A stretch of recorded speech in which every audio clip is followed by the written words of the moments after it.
Okay, folks, everybody good to go? Okay, so we're going to call the meeting to order. The Village of Sayward respectfully acknowledges that we are on the land gathered on this unceded territory of the Comox First Nations, the traditional keepers of our land. Call the meeting to order. Introductions of late items. We have pay for council. We're going to move that to new business. Okay, so pay for council, we're going to move to new business. And I believe that's the only one. You have the report for the grant application. That'll go under staff reports D. Okay. Approval of the agenda. Recommended resolution. Everybody's okay with the agenda? As amended? As amended. Minutes of previous, with the minutes of the regular council meeting that was held on November 15th, 2022 be adopted. Do you have a motion, please? Second? I'll second that. Discussion. All in favor? Opposed? Seeing none? Carried. Petition and delegations. Presentation of the draft by OCP Sydney Rankmore. It is all yours.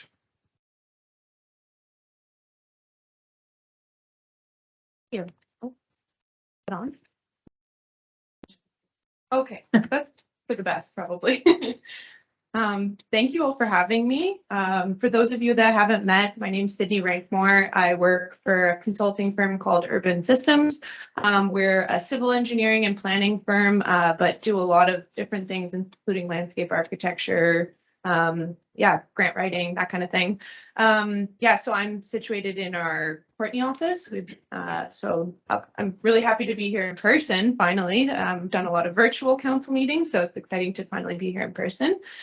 So it's been over a year now since I've last presented to council on the OCP. So I'm going to provide a bit of a refresher and kind of introduce those of you that are new to council to the OCP, to the draft OCP, and chat through next steps and that kind of thing.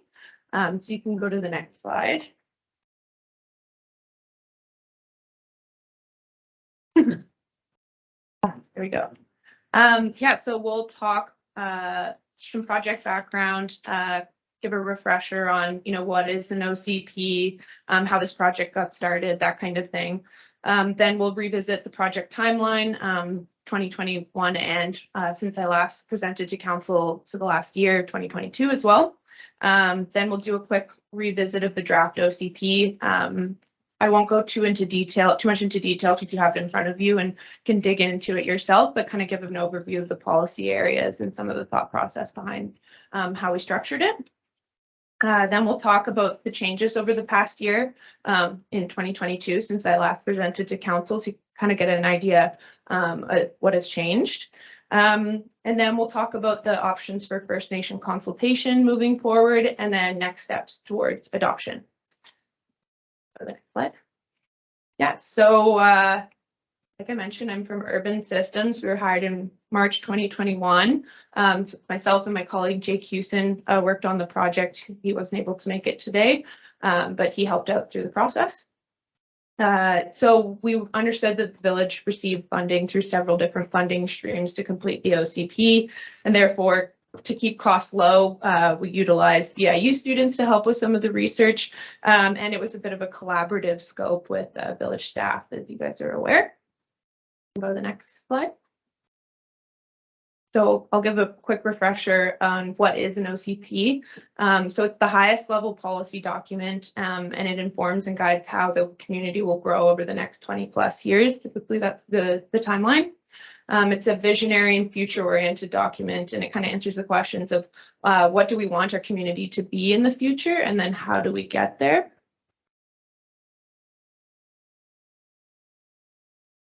So quick refresher on the project timeline. So we started in spring 2021 by completing a background report and community profile that was to inform the policy development. And this was current conditions on housing, demographics, economic development, infrastructure, and that kind of thing.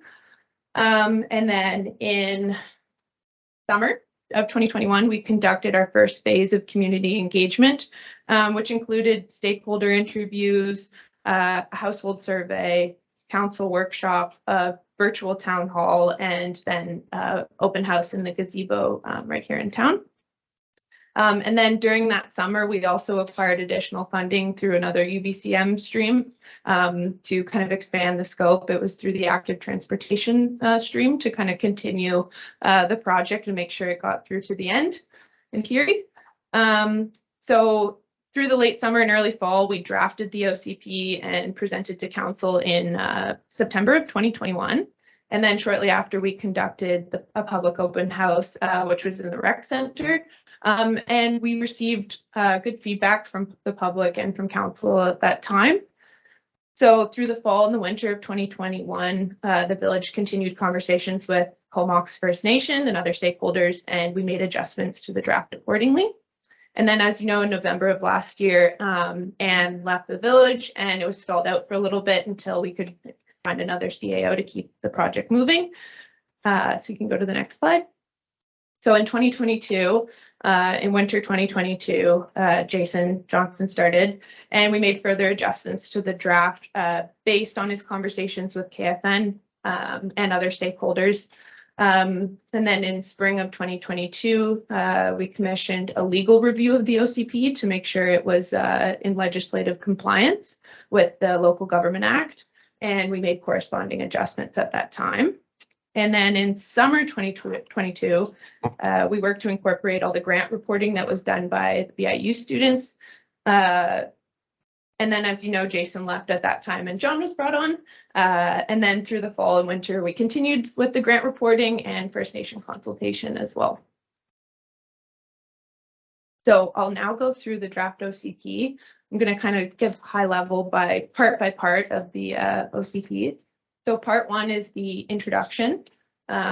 This part provides the purpose of an OCP, gives some context on the Village of Sayward, so the community profile element and some demographics, housing, that kind of thing. And then it outlines village partnerships, which were Comox being at the top. And then we had Coubertin, Island Timberlands, Western Forest Product, Ducks Unlimited, and Nature Trust of BC as well.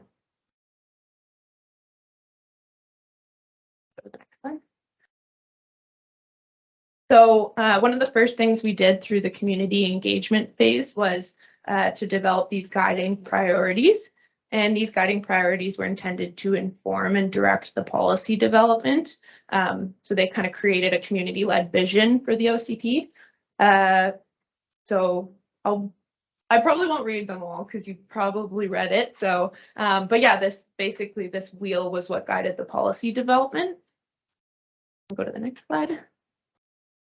So then we have our part three is our policy framework.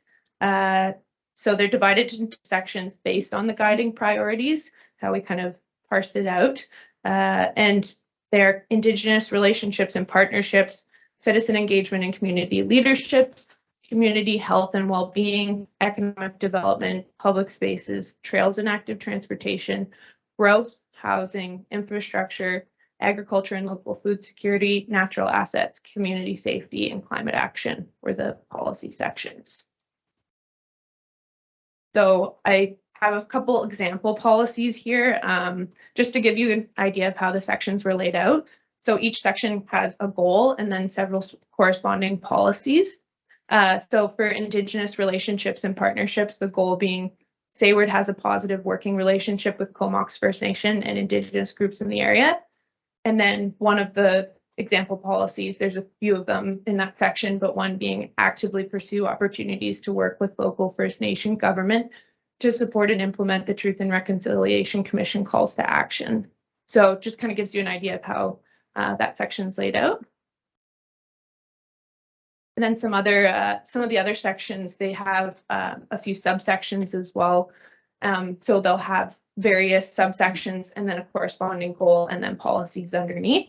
So for example, for community health and well-being, there's 5 subsections being youth and family support, senior support, social and cultural development, healthcare and education. So they'll each have a corresponding goal and then policy that addresses that specific subsection.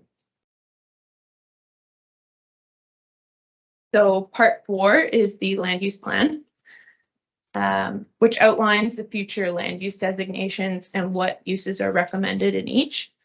So we have on that map, which is very difficult to see, but a little easier in your copies of the OCP. Community gateway is the pink. Future community expansion is the darker orange. Infrastructure reserve is the gray circles. Kelsey Bay is purple. Parks and green space is green. Residential core is the orange, the lighter orange, I guess. And then the rural is kind of the yellow. And village center is blue. So again, there's a lot more detail on each of the land use designations in the OCP, but I just kind of wanted to provide a quick overview of what was being proposed. Part 4 also provides 3 development permit areas. So development permit areas designate a specific area that needs special treatment for various purposes. In this case, we chose to go with a hazardous area DPA, which outlined within the village boundaries which areas are subject to flooding, wildfire, and steep slopes. So the goal of this was to ensure that any development in these areas is protected from natural hazards. Any development and people that live there are protected from natural hazards if they're building there. The natural environment DPA is to protect important bodies of water, habitats, and ecosystems from development.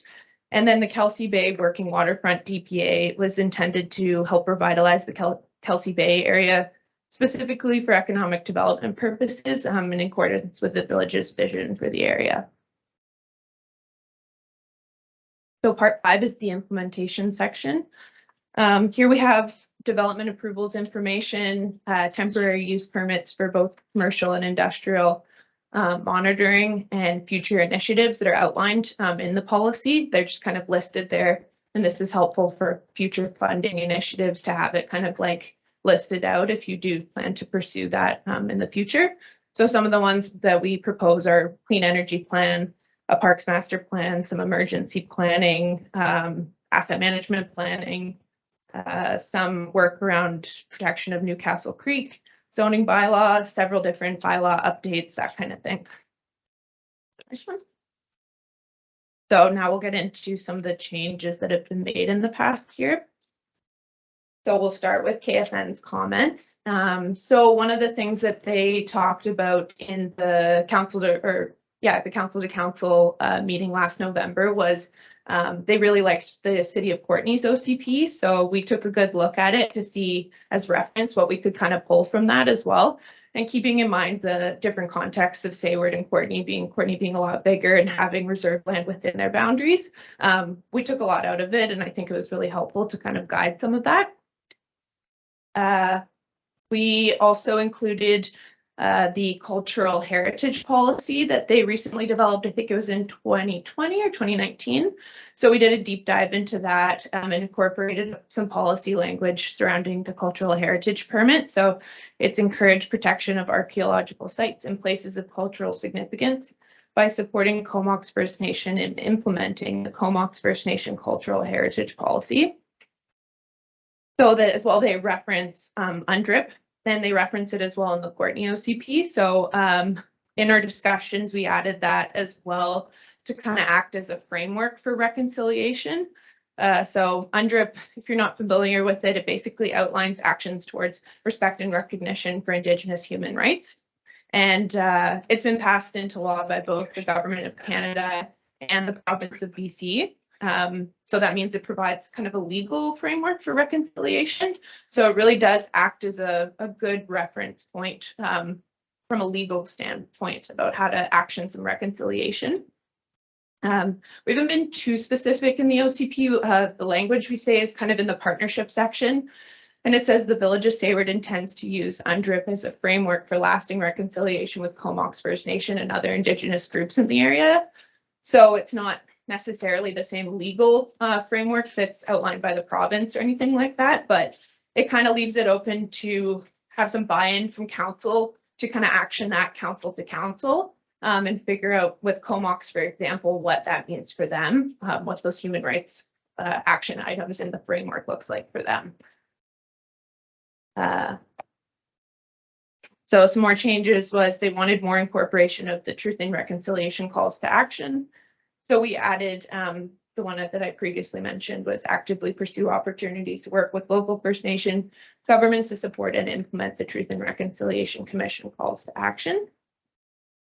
And then we moved the KFN section to the top of the list to kind of highlight them as a main partner for the Village of Sayward. I think they were kind of like third or something. We just brought them to the top in that early partnership section to show their importance.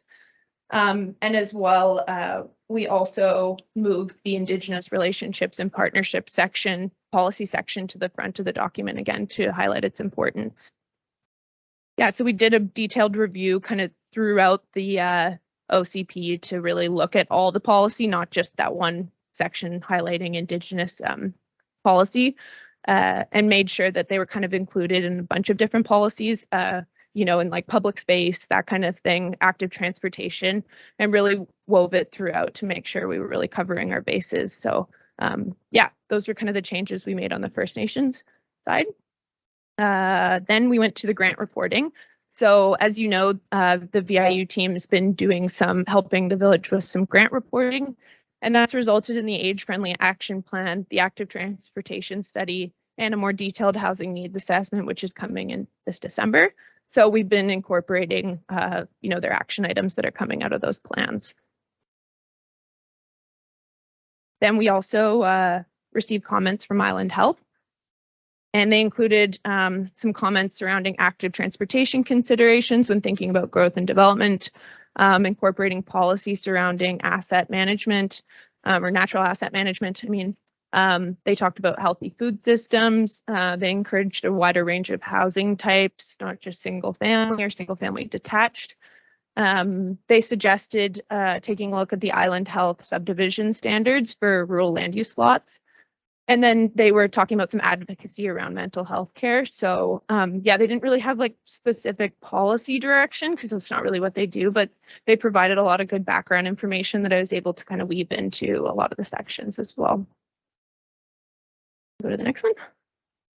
And then, as I mentioned, in the spring, we had a legal review of the OCP to ensure legislative compliance.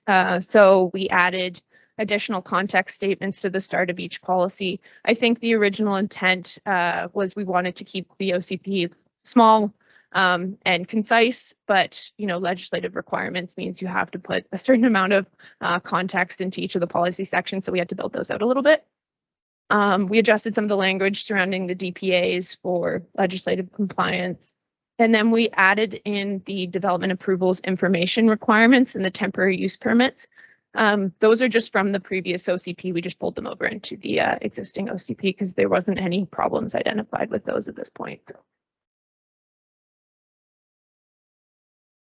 Yeah, so now into the First Nation consultation. So I think you've seen kind of these three options already. You know, we can chat more about them, but there's a few options moving forward in terms of consulting First Nations. I think you've done your legal requirement, but it's kind of about, you know, how much further do you want to go?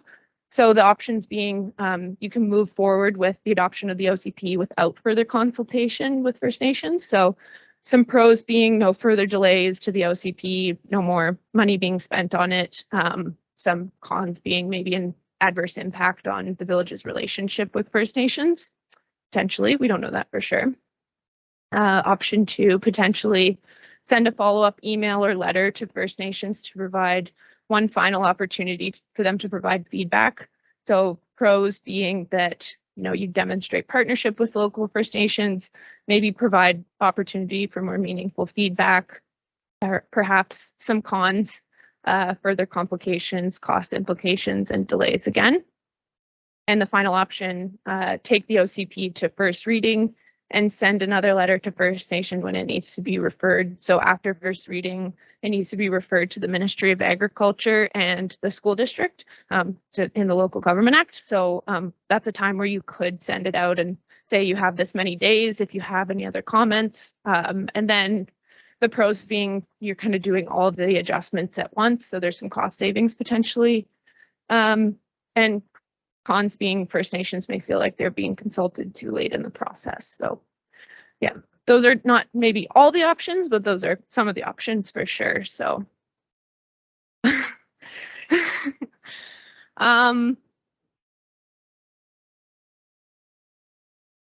What are you recommending based on your experience? I mean, I don't want to make a recommendation, but ultimately should be your guys' choice, but I think probably option 3, just because it's kind of best of both worlds. You're providing option for further consultation, but obviously it can take some time. So maybe a time limit is really helpful for getting that feedback soon. And then, you know, you're kind of mitigating any issues with more complications or cost overruns and any more than you already have. So that would be my thought, because it already needs to be done. So it's kind of another opportunity to make adjustments. Thank you. And then just to add to that a little bit, I'm sort of on board with the option 3 as well, but with a little bit of a tweak. Certainly give it first reading, but give yourself a lot of time between first reading and the public open house, the public hearing, so that they're given the opportunity to provide feedback within, maybe it's 6 weeks, something like that, lots of time. But at the same time, offer mayor, council to council meeting to discuss it and offer them a presentation at the same time.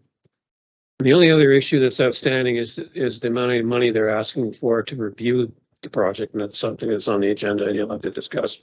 But I think if you give lots more time and lots more opportunity, I think that just reinforces the idea that we've done the consultation and the rest is up to them.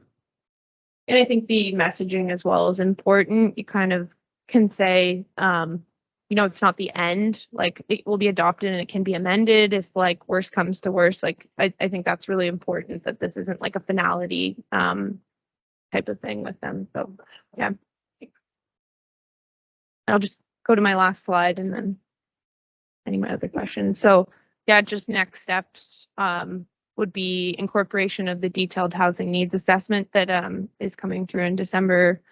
Any First Nation consultation as requested, first reading, referrals, as I mentioned, the public hearing, and then second and third reading. So yeah, any other questions? Councilor Bichette.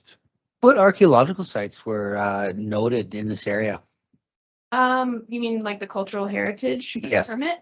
So I think it covers anything that's close to a body of water. So the entire coastline, rivers, anything like that. I can't remember the exact distance it is, but yeah, throughout all of Comox's territory, it's like a couple meters from every water course, basically. Okay. Anybody else? No? Oh, Councillor Paulson. I'm just wondering about your last number 3 and the cons for how do I say this? The First Nations may feel like they haven't been consulted early enough. Don't they feel like that now? I don't know if that's an issue or whether it's something that if we offer them some time to have some input, would that not be eliminate that con? Yeah, definitely. I think it's always like a risk that they could say like it's done and I don't want to provide any feedback at this point. I don't think that's super likely. I think, and also all of the nations that we would reach out to have already been reached out to before. So it's more like a matter of if they saw the communication, like if they got the email, or I think that's what my intention was, that they're kind of like have missed it and now they're like, wait, it's too late for me to give my feedback. But I don't know. I don't think it's that likely that that would be the feeling, maybe. So that's why maybe I gravitated towards option 3. Yeah. See, in my opinion, we did do a consultation a year ago with them. right? So we went to the table right away with what we had. To them, it was insufficient. It's been modified since then. So I think by giving them a little time to respond after, in my opinion, I think giving it a 60-day window is more than fair because they're going into elections next month. There's going to be a learning curve for whoever's newly elected there as well. So if we gave it a 60-day time frame on it, then I think we've done our due diligence, in my opinion. Yeah, and to further clarify my comment is, I don't think that con is necessarily towards Comox First Nation, because since that meeting last year, you know, like Jason put in some work to reach out and John's been chatting as well. So I feel like there has been quite a bit of, I don't think they would be the ones to feel that way because they have been consulted. But that would be more like other nations that maybe didn't have as like much consultation through the process as Comox. So that's always a risk. Anybody else? We're good? Thank you very much for driving all the way out here. Happy to do it. Spend Thanks for time with having us. me. Yeah. Thank you. Thanks. We're just going to take 30 seconds while I pour a glass of water. Talk amongst yourselves.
Yeah. Kids took part just to see where it was. And they thought about it, so they wanted water slides and skate parks and Okay, so that's it for number 5. Number 6, correspondence. The correspondence A to K be received, and I would like A, H, I, and J to be pulled. Those are the ones with asks. Anybody else have anything they want pulled? A to F, H, I, and K. I'm sorry, you want A to F pulled? Like A, B, C, D, E, F? Yeah. You want to talk about all of them? Just brief comments. Okay, Oh. Let's just- okay, so we're gonna pull everything. Okay, so let's start with the Yukon, BC Yukon Command Notice and Advertising Support Request.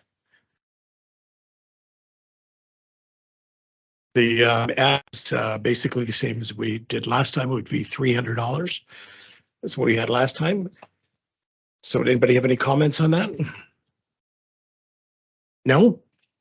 Okay, so do we need to put a motion forth, correct? So a motion that we, sorry?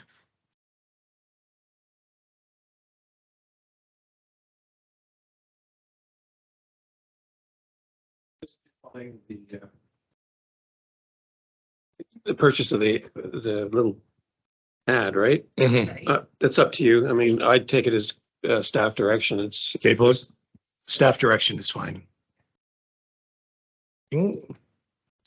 Sorry, go ahead, Councillor Burchett. Yeah, so you're looking at the 1/10 page, black and white? Is Right that, to the very bottom. yeah, The 1/10. business card size, same as we did last year. Same? Neighbor, that's correct.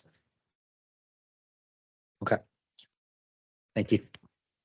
Okay, everybody's good with that? Okay, thank you.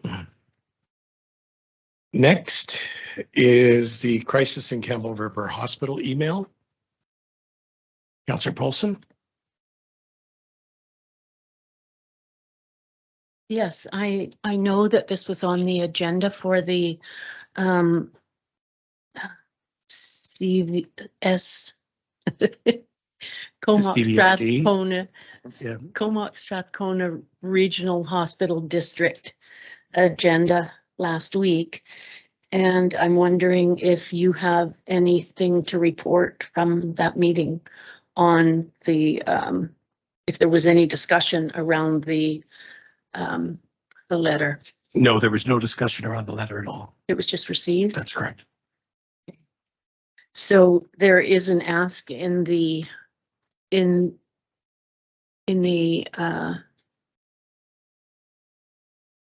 correspondence for each mayor in the North Island to respond to this and write a letter to VHA or Island Health and ask for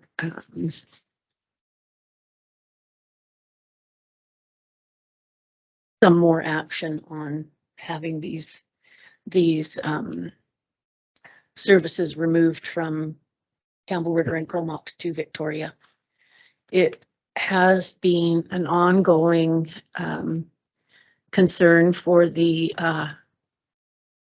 hospital district, and I think from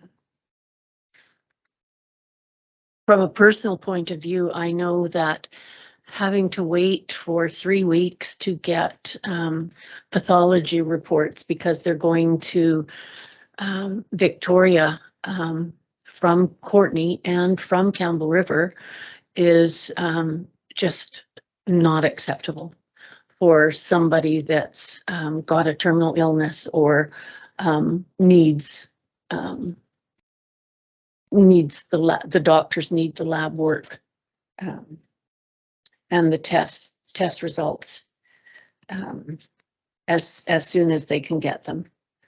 So I would support writing a letter to the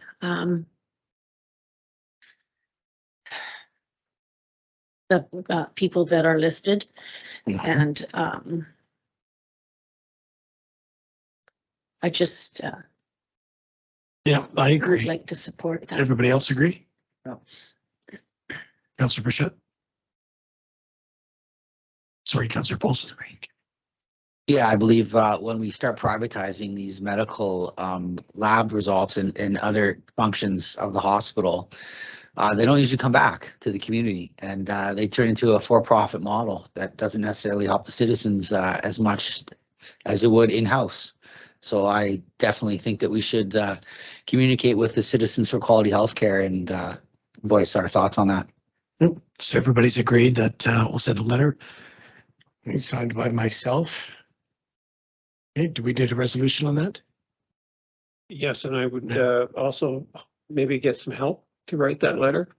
It probably has some medical things that I'm not really abreast of, so that if you're available, and anybody else for that matter, help write that letter. I think the content of the letter is great. Is in the information that we have provided, but sure, everybody's good? Okay, we need a resolution, a motion that council supports the mayor writing a letter in support to have the services lab return to Campbell River. Do you have a motion, please? With that, Second? Discussion? All in favor? Opposed? Hearing none, carried. Mayor, is that the VHA or Ministry of Health or both? Both, please. C, ABICC workshop suggestions for hotels for 2023.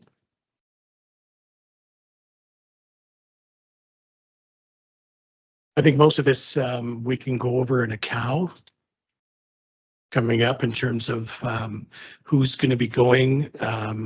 We already decided that, but sit down and decide who's going to go to what, if there's conflict on seminars at certain times to make sure that we're represented. Councillor Polson, did you have something else to add to that?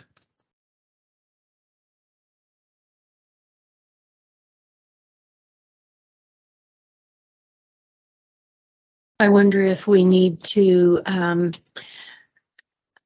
discuss the budget for 2023 and how many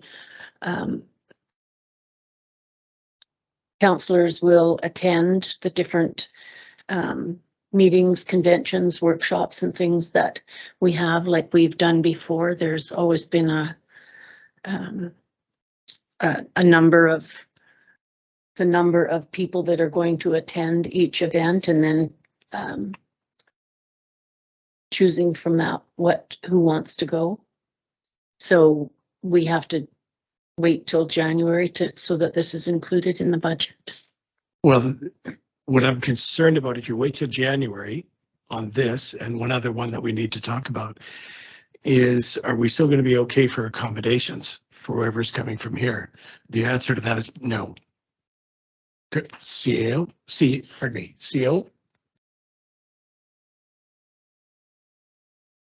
That was settled. Oh, Councillor Polson, sorry.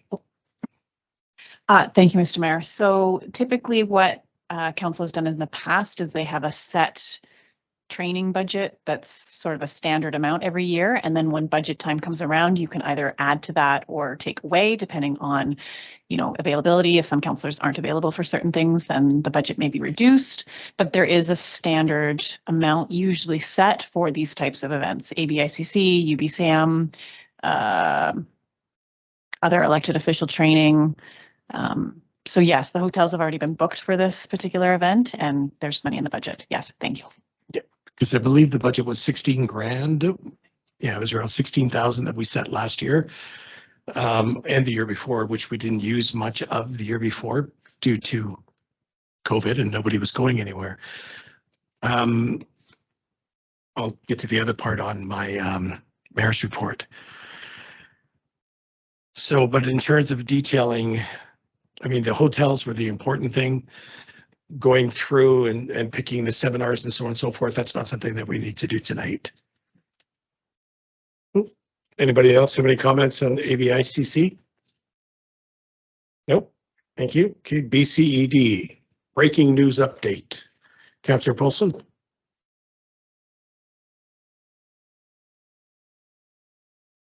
As I read through that, I saw that the application deadline was January the 4th. My mute and my the application deadline is January the 4th. So if there is any plan to apply for some of this funding, we should probably include that at more discussion at the COW to see what we want to. Well, I think January is when the report is coming back for the infrastructure. Is that correct? That I read in the SPIT? CAO? Sorry, yes, but what is the report that's coming back? The one on our infrastructure and water and sewer pipes and is it done by McElhaney and it's coming back in January? Yeah. Sorry, yeah, I was told it's just about done. It's in draft form. So yeah, I expect that to be finished for January. May I say something about this one? By all means. Of course, it's the worst possible timing, right? Because we have so little access to council and it's was it January 4th, eh? Sydney and I talked about it before the meeting and we're going to look at putting together another application. And one of the ones we thought about was kind of double downing on the one you've got in front of you tonight. With the idea that if we don't get one, maybe we'll get the other for the same project. That That one is an 80-20 one. So we'll have to come up with some money. But we also talked about going to Ice-T to try and fill in that other 20%. So yes, we have looked at it, but not to really go out to anything else other than we've already done the groundwork for. So I'm sorry if that answers your question or it doesn't, but as you can tell, the time is short. It's great to decide on a project, but you still have to put it together on paper. Well, I think this is sorry. I think this is the problem with a lot of the applications and information that we get. This information came out and said that the applications will be open on November 15th. So that's almost a month ago. Well, that's a good 3 weeks ago. So it's No, I agree. disappointing. I agree, but that's also where we have to be shelf ready, and that report coming up is what we need for this grant. So until that's done, and that goes back onto just about everything else we've talked about in the past, is being shelf ready when something comes, we can just jump on it with the information that we already have and not wait and then miss out our opportunity, right? So the staff will get back to us, I guess, on progress on that as time goes on. Go ahead. If council's okay with it, I will work with Sydney to get another application for the same project for this particular grant. This one is probably even more in line with small communities than the one we're seeking council's approval to apply for tonight. But if you want to double down on it, then this maybe has more opportunity to get that funding than the one you've got in front of you. That one would be fairly straightforward to put in because we've got a lot of the base information already prepared. It's just a matter of putting it in their format. Okay. I'm good with it. Everybody else good with it? Do you need a motion on that or just staff?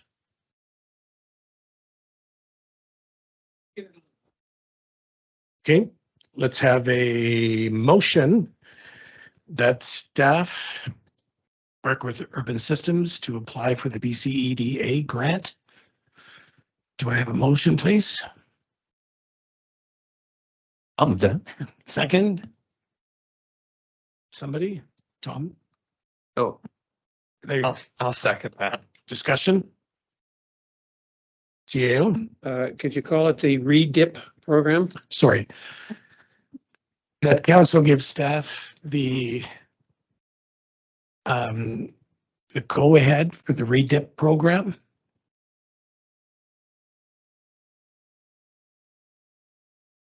Motion, please. I'll move that. Second. Discussion. Second that. All in favor? Opposed? Hearing none, motion is carried. Okay, the RCMP policing report. And that only goes up to September 30th. So no, I'm not in there. Just to be clear.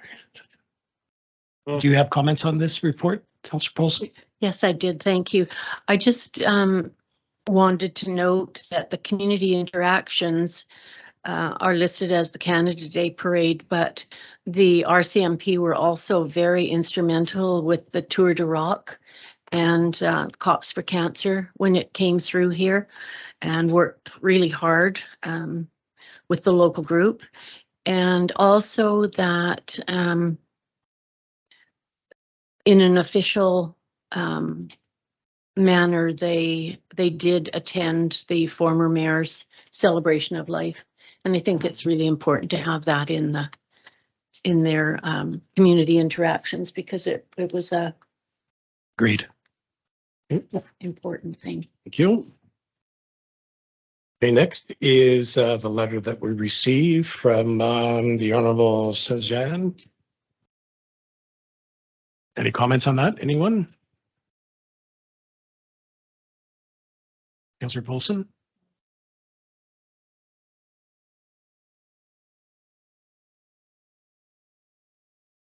I think I checked this out on the internet to see what the Pacific Can project was all about.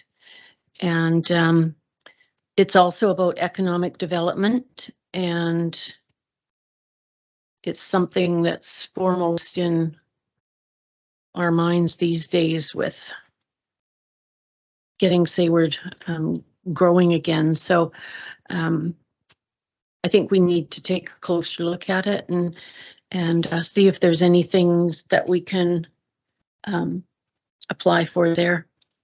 Okay, so your direction is to staff CAO. Can you go through that website, please?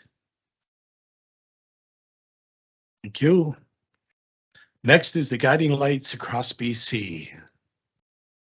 For the Girl Guides, Councillor Tinsley, you said you wanted to speak to that? Thank you, Mr. Mayor. Yeah, it seemed like a very a worthy project and quite simple to participate in terms of putting some blue lights up around the celebration time for this for the Girl Guides. And also we could mention it in our newsletter. So I'm suggesting it would be something that would be easy for the village to participate in and support a good cause at low cost. That's my thoughts. Okay, anybody else have a comment on it? Councillor Paulson? As a lifelong Girl Guide and leader, I think I support that motion to or that comment to do something to recognize Thinking Day. Okay, so that'd be held on February 22nd. So now do we need a motion for the staff to pick up blue lights and have them ready for February 22nd? CAO? Into it. I'm sorry, I didn't get into the program details. But what does it entail? Like, it means putting lights on the KC Center? Blue lights reflecting on the Kelsey Center. It could even be on the ambulance for fire or the RCMP gazebo. Yeah. Okay, so we just have to pick a structure and light it up. Yeah, we can do that. Okay, thank you.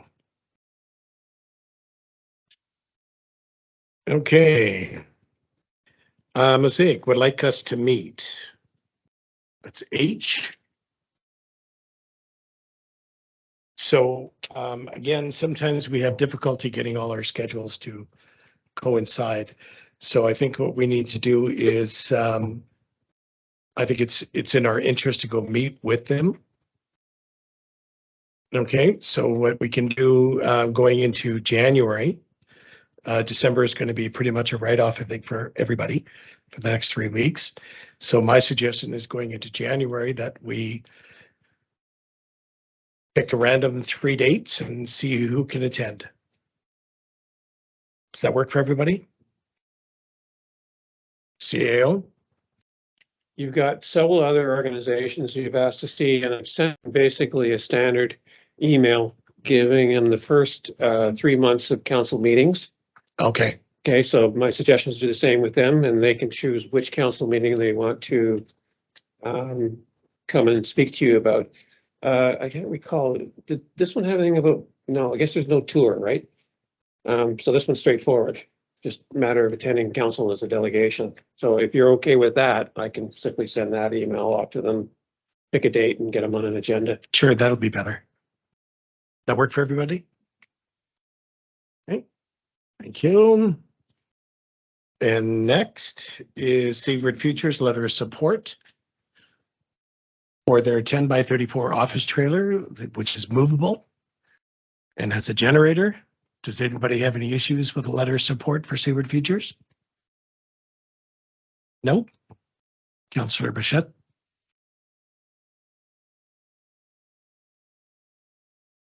Yeah, no, I think the plan's good. Looked at their trailer and what they are offering, dual usage, and I think it's great. Fully support it. Okay, thank you. So do we need a resolution? A motion on a letter of support? So Okay. yeah, I think something like that's really important. You have a Okay. So we have a motion, please, to give a letter of support to Sayward Futures regarding the grant to buy a mobile visitor center. Do I have a motion, please? I'll move that. Second, I'll second that. discussion? All in favor? Opposed? Seeing none? Yes, sir. Just a comment. Is this the same funding as we're going for? I'm sorry, I don't have the initials in front of me. And the reason why I'm asking that means their deadline is tomorrow, which means we got to get that letter out tomorrow. Go ahead, Councillor Burchett. I read that they were doing it in-house. The grant application was, they're doing it themselves. I don't know the deadline of that. Okay, so I We need to get that contact- part. He told me that, but I don't remember which funding he was using, but I thought he mentioned December 7th. So I'm not arguing about, whether or not they should apply or anything like that. I'm just saying there's a deadline on this of 1 day. And we can do that, but if the mayor is going to send it, then we'll have to have you pop in tomorrow at some time to sign it. That's my only comment, really. yeah, I'll either come back tomorrow night and sign it. I'm in Campbell on meetings tomorrow. You have confirmation. Thank you. Okay, generator noise. The letter that was written, where the problem seems for this gentleman is the automatic relay systems running, not the portable generators that people hook up for what have you. To me, when I read it, the way this was worded was it's almost where people that do have medical needs, whether that be CPAP or oxygen or whatever else the case may be, need to register with the village to say it's okay, or have something visible on their house saying it's okay for me to have my generator on going at night. Because his concern was the ones that run 24/7 and the ones that run through the evening, except the exception for medical use. So how do you determine which house is being used for medical use? I don't know how you would do that. Do you have a comment, Councillor Tinsley? Well, what I was going to suggest is that those are good discussion points, but we will be later in the agenda talking specifically about the bylaws relative to this. So I think we can incorporate that into that discussion. I mean, we can certainly have it now, but it relates directly to the later agenda item, and we can combine it. Okay. Everybody, Councillor Paulson? Yes, I just wanted to comment that there is no home address on this, on this letter from this person, just a phone number. And also that the issue is around emergency when the power goes out and people are running generators. It's not an ongoing thing. And so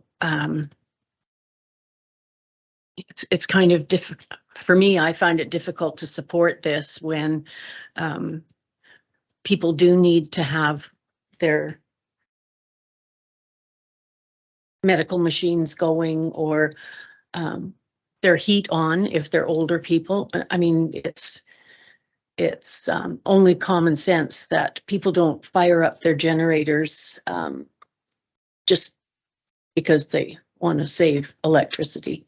Well, no, But- there's quite a cost to running a generator Yes. over electricity. Yeah, and so yeah, okay. I just wanted to make that Okay. comment. So Thank you. We'll go over, as Councillor Tinsley pointed out, Yeah. more detail on that. Strathcona Regional District Board Chair election. As you can see, that myself and Rod Kerr from Campbell River, he's vice chair. And that's just a letter explaining on what happened. I'll get into a little more details later on. Go ahead, Councillor Paulson. Are you going to get into the details about the appointments to the chair and chair of the committees? Because I'm sorry, what are you Uh, referring to? I'm referring to the waste management and the hospital Oh, boards. okay. So are you going to get yeah, into that later? I or- could do that right now. Okay. That's fine.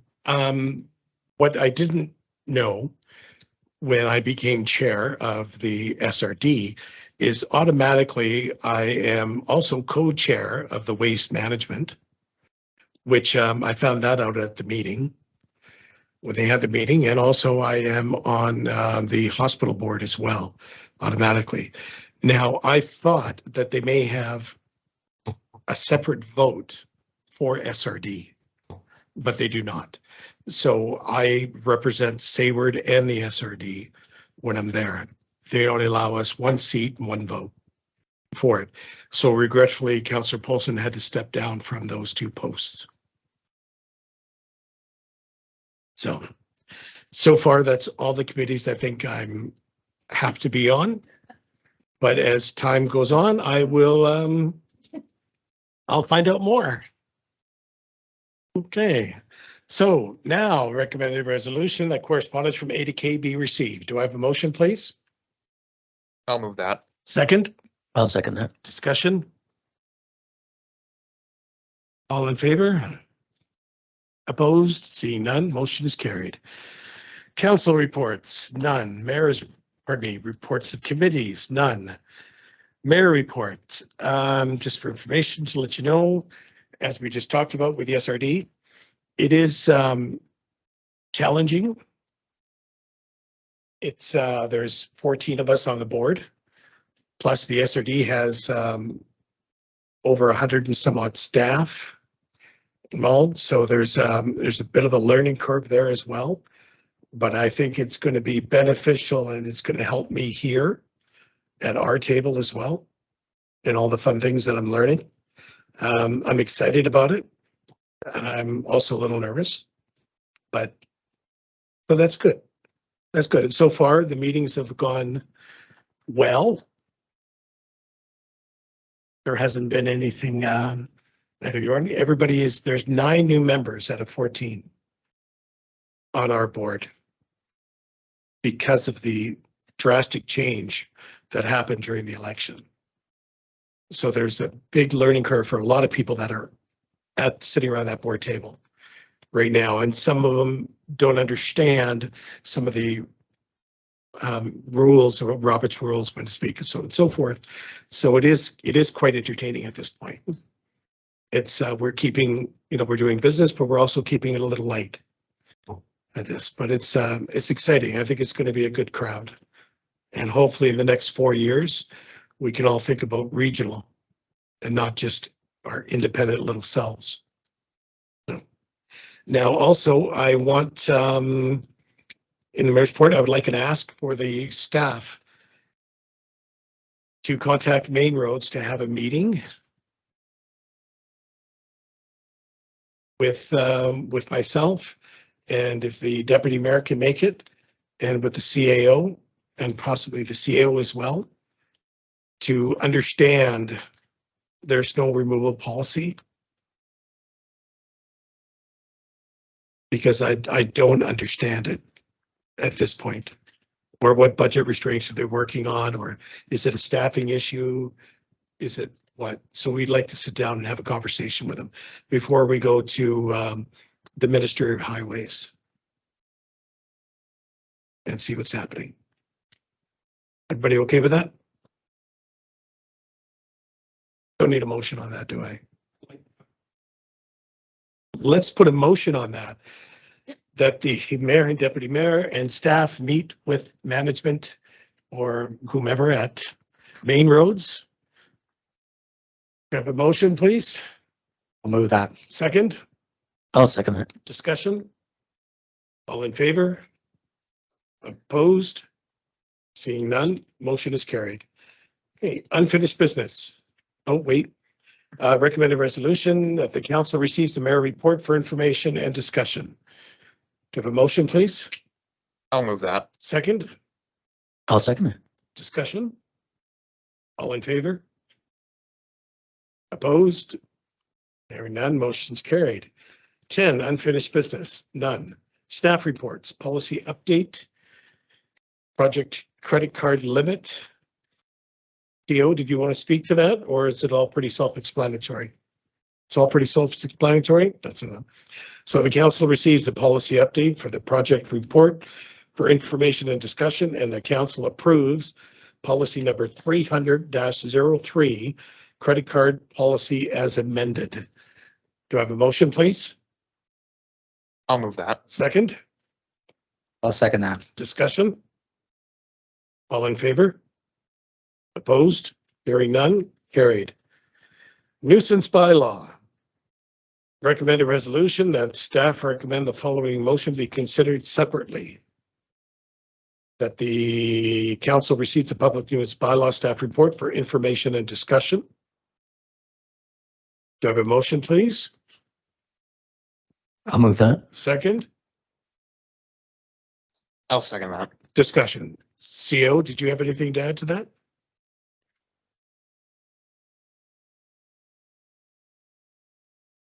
Thank you, Mr. Mayor. I don't think I've got much to add. The staff report is pretty Clear. self-explanatory if everybody's read it. Basically, this draft bylaw has been hanging around since 2018. It's got an old number on it. It was supposed to go to the public for some feedback. That never happened, and that's just due to several factors: staff turnover, COVID, council resignations, a whole bunch of things that were going on here that just didn't help with getting this bylaw out to the public. So right now it's sitting at, I believe, second reading. Correct. Yes. And the last item to do with this bylaw was at the March 2020 regular council meeting. It was supposed to be tabled to April 7th. That never happened because, again, staff turnover. So my recommendations at this point are to have third reading of the bylaw defeated. So what that essentially will do is abandon the bylaw, and council can direct staff to prepare a brand new bylaw. At this meeting tonight, I'm hoping that council can discuss what sorts of items that they want in the new bylaw. I did include the draft of the old bylaw just so that council has sort of a starting point, and may have, comments tonight on what things that they would like to see changed. And then I've just included a little timetable here of recommended timetable to get the new bylaw in place. Thank you. Correct me if I'm wrong, but the bylaw the draft that is in here is what was brought to council back in March, correct? 2020. And that was, and you feel that's not detailed enough? Thank you, Mr. Mayor. It is detailed enough, but my main concern is it was numbered. It's been given a number that's out of sequence now. Our bylaws are now up into like the 449, and this is 418. So it's kind of more of a housekeeping issue, is to just defeat third reading to abandon this current bylaw, and then staff will prepare a brand new bylaw with a brand new number, essentially, that's in sequence with the same content as what this bylaw has, or, potentially changes according to whatever council wants seen changed. Thank you. So in terms of public nuisance report for discussion, we were on discussion, so now it's all in favor of receiving the report? Opposed? Seeing none, that's carried. And that the public nuisance bylaw 417 be giving third and final reading. That's what we need to defeat. Third reading, sorry, not final, third reading. Do I have a motion? Second, I'll second that. discussion? All in favor? No. This is the defeat. This is the defeat one. So all in favor? Yes. Sorry. Okay, we'll do that one more time. This is the defeat. We need to defeat this so they can rewrite the bylaw, the number, and bring it back to council. So all in favor? Opposed?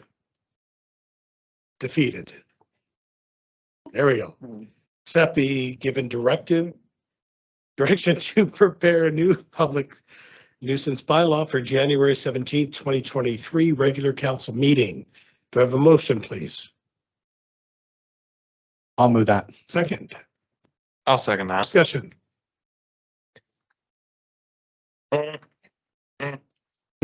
Discussion. Nope. All in, Councillor Gensley. I think this is where we want to talk about generators. So It's written in the old, it's written in the draft where bylaws are, or the regular generators are exempt from the noise bylaw. So, like, I think the concern that's been brought forward by this person, and it's also, you also run into this with our world of everyone wanting electricity 24/7, no matter where they are, including campsites. So, and the technology that's involved here.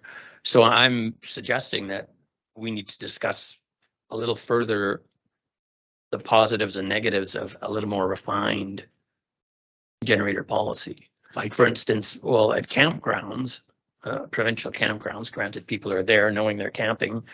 I was actually surprised a year ago to find out that there's bylaws, shall we call them, at the provincial campgrounds around when you can run your generator and when you can, which is not in the evenings. Like, it's usually in the afternoons from like 2 till 6 or something.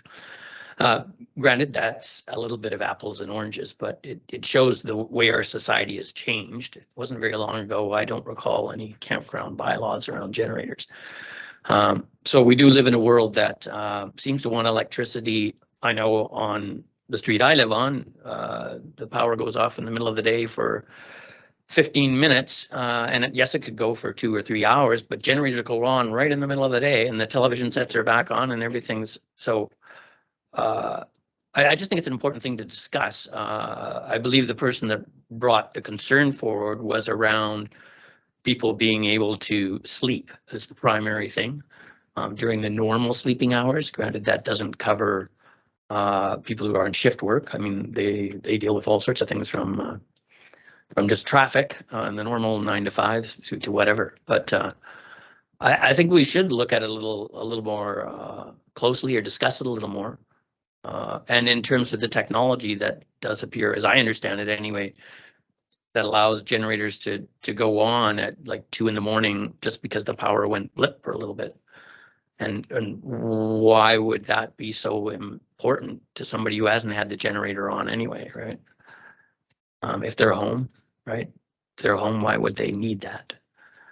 Well, So I'm bringing it up for discussion because I think there's some festering stuff out there. well, one of the things that was brought forward before was trying to find out or regulate some type of housing for generators, right, to narrow that down, narrow the sound down. But there are some concerns on housing something that builds that much gas and fumes and so on and so forth. And how do you do that? And how do you regulate it throughout? I mean, the automatic systems, they go on shortly after the power goes out automatically. So whether you're home or not, it would go on, correct? You have an option of eliminating that, right? And that's because when I read the letter that this individual sent, it said the problem was with the ones that run 24/7. That on the automatic relay system. So I don't know. I mean, it's a very tough thing to regulate when you're talking about some people need it for medical use, right? Sorry, go ahead. No, I was interrupting. That's okay. Interrupt. You already did. Thank you for letting me interrupt, Mr. Mayor. I think one of the most important things that is the wrinkle that we really have to look at, and has been brought up a couple of times by Councillor Paulson and yourself, is the medical issue and whether someone obviously has a medical need to run a generator, particularly during the hours of probably 10 a.m. to 8 a.m. or something like that, or 10 p.m. to 8 a.m. And how we would cover that off. Because I think that's to a degree only reasonable around that time frame for people. There's people that don't have generators in our village as well, right? So let's say my guesstimate would be 50% of people still don't have generators. So I'm just like, let's throw more logs on the fire and grab out the acoustic guitar and, you know, eat the cold beans. So it's not like 100% of people have generators. So I'm just suggesting there's got to be a way to address that, which in my opinion would be simple enough that if a neighbor has a complaint that's, let's say the bylaw did say generators not to be run between 10 p.m. and 8 a.m. But if a neighbor had a complaint that someone was doing that, then the individual would be just, you know, required at some point to bring forward a medical proof that they are required to have electricity on 24/7 because of some electric or medical need. Councillor Bichette. Yeah, the one blanket coverage that will work in a bylaw for this would probably be the decibel level of the generator itself. And having just recently purchased a generator, it clearly stated on it, you know, ultra quiet decibel level. So if you're going to have a law to kind of make it equal playing field, well, if you have a 11 p.m. cutoff or a 10 p.m. cutoff and a 7 a.m. cut on for a generator time, well, you should probably have it based on decibel levels that, hey, if it's a quiet generator, it can run later. It's not going to be as much of a noise bylaw or a nuisance. So the decibel level of the generator should be part of the factor of the bylaw, in my opinion. Okay, Councillor Poston. I do agree with the need for running generators for breathing apparatus and that sort of thing for people. But I also think that there's people I know there's people in this village who don't have wood stoves, and so they run a generator for heat. And so if you're saying that they can't run their generator from 10 in the evening until 8 o'clock in the morning, then they're basically in freeze mode because their generators being restricted from being running. So should it be based on temperature? Outdoor temperature?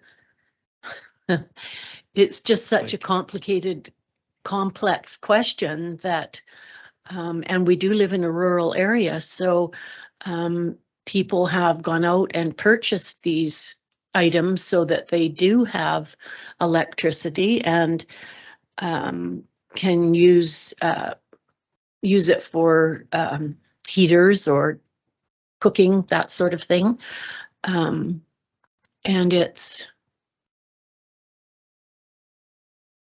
I think putting restraints or constraints on whether or not you can run a generator based on temperature or decibels or health conditions or no wood stove, or it's pretty complicated to me.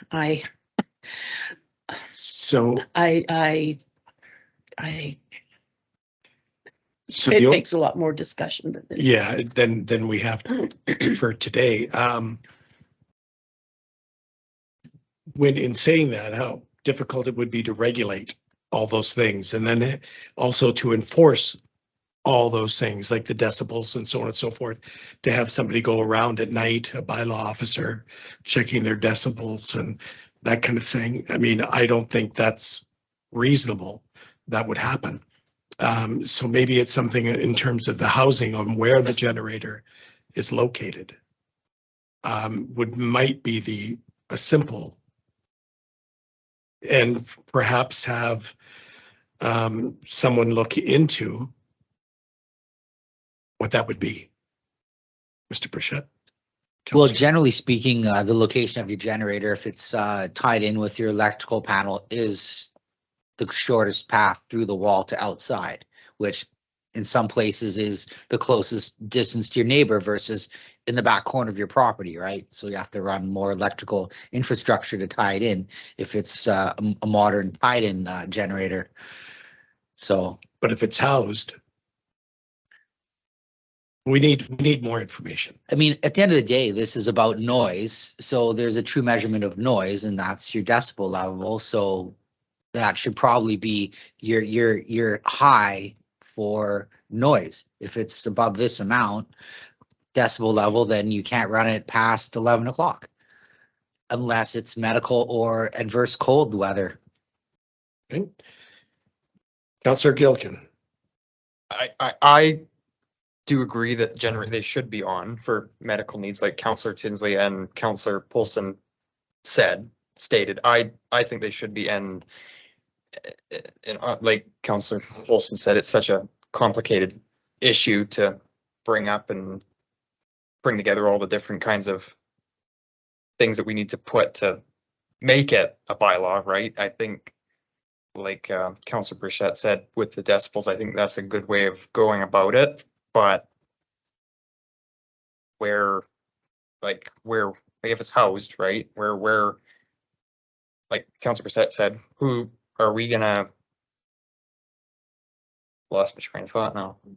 Where like is it an issue that it's Well, but it's between But- two buildings. Yeah, like, That are 15 feet apart. yeah, You get that loud echo yeah, bang from, right? If it's facing out into the open area, it's quieter. yeah. But why don't we get staff to do more information on that for us in terms of whether or not we can get, if there's something that other communities are using to house the generators and what other communities are using for their generator bylaw in terms of the noise. So we have some apples to compare. See you? Yeah, it's interesting listening.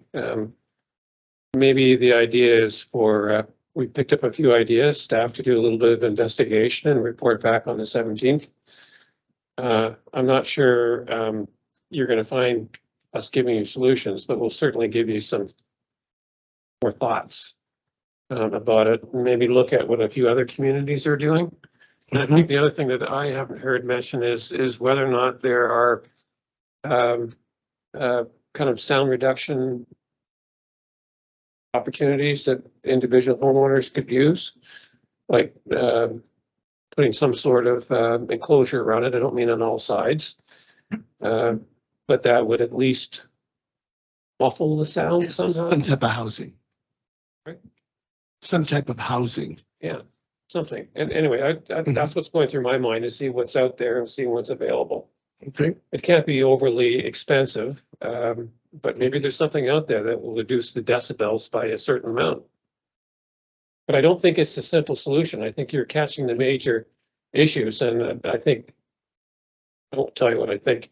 It's actually from a movie I saw once, but I won't tell you. I'll tell you later. But yeah, it's complicated. CO? Thank you. It is definitely complicated, but in my opinion, it doesn't have to be. So I like Councillor Tinsley's suggestion. You have restrictions in the bylaw, and if there's complaints, then it's on a case-by-case basis. Because if there's all these different things in the bylaw on decibels, and it has to be a certain distance from the fence, and it can't be under a bedroom window, and it can't be on between this time and this time, but if the temperature is below -5, then it, it can be on. Like, it's just, it's too much hard to enforce. It's too convoluted. It's way too complicated. So respectfully, in my opinion, you have your restrictions in your bylaw. Most of the people in the community would abide by those restrictions if, or not, like if you're having generators being allowed to run 24 hours a day.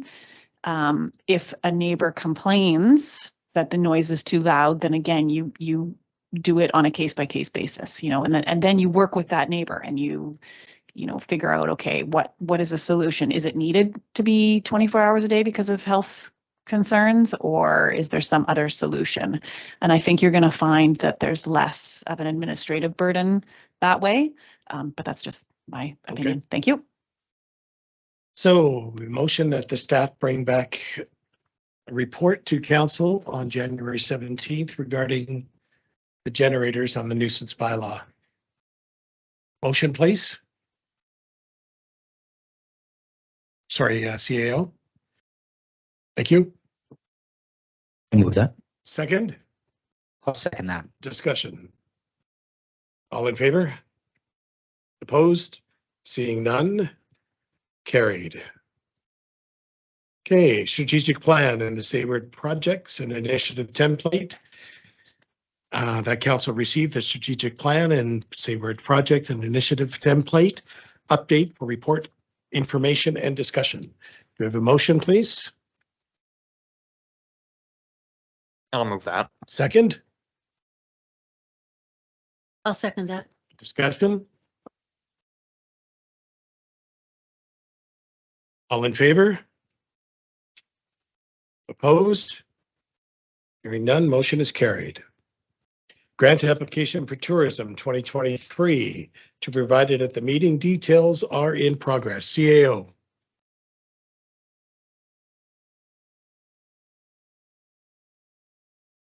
Mr. Mayor, may I, So let's back up to the strategic plan. good one. Thank you. Sorry, go ahead. Okay, a couple of things. Yeah, I'm just thinking, like, we just spent how many days getting this thing in? right. Anyway, whoop. We're done. It's not that it's unimportant. I mean, I read it in detail Yeah, and I would imagine everybody else has. okay. I would hope. If I may, I'll just go through really quickly and just maybe give you an opportunity to question on any individual item, but I won't do every item. Sure. What's NC? Right, not complete. Not complete. So before I get into the actual report, That on here. Lisa and I spent a lot of time on this, and she may be the lead on some comments, and I'll be the lead on others. I made a comment in the second paragraph, that proposal has been requested from consultant to lead and complete the plan. We have received that proposal. But pursuant to council policy, we'll have to look at more submissions. Because it's over your limit for going single source. We'll have to go to multiple sources on it. Okay, so I think I have to talk with the mayor on that a little bit further. On the report itself, on the SPIT plan, things come in and out as they're completed. They're usually highlighted, and once they're highlighted, they're out the next time around. Right. The strategic plan is not so. Strategic plan stays that way day one to when the plan is replaced. Okay, so it's always the same items. You're only updating the information on them. And then once the new plan's in place, and obviously those ones either are added, the old ones are added or they're gone completely, depending on what you call or determine are the priorities. So the bolded items denotes change since the last, or in addition since the last report that you got. So that's how I keep track of what we've done on the report and what the work we've done and what should be included in the report. And as I said, if you see it bolded, it means it'll be gone the next report. And that's, of course, talking strictly the SPIT report, not the strategic plan. Yeah, the highlight, well, yeah. Sorry, I said bolded, didn't I? Highlighted. Yes, I meant highlighted. And we actually did leave quite a few things in there that were already earmarked to be deleted, but I left them in there because you've got two new council members and I just wanted them to see what council's been working on. So we'll clean it up a little bit further. It was reduced a little bit already, but we want to hopefully get a lot more complete. Anyway, that's sort of like the little preamble. So if I made it on the left-hand side, you have 1, 2, 3 on the first page. I'll refer to that and simply ask, does council have any questions on number 1, which is the Newcastle Dam project? As you know, it's completed. We've actually received the record survey. It's a very good report. Good. No, it's okay. I'll make sure council gets a copy for reading in the council reading room. It's a very good report. For the final reporting, we've got one that's no longer outstanding. I think Lisa got it off yesterday or today. That final report yesterday, so that's complete now, which means we should get the rest of the funding. So that project is just about completely done. Item number 2, the drainage project. We'll talk about more about that later, if I may. You may. I don't think there's anything else to talk about that one. Number 3, the project planning funds. You heard a lot about it tonight. There's only one that's outstanding, and that's the housing report. It's mostly completed, and then all that grant funding is, the reports are done, and I believe the first 2, we've actually completed everything, including the reporting. And the housing one will be done in January, so all those are going to be taken care of. So unless there's any questions on that, I'll just go on to the next page. Asset management, we had our first meeting today.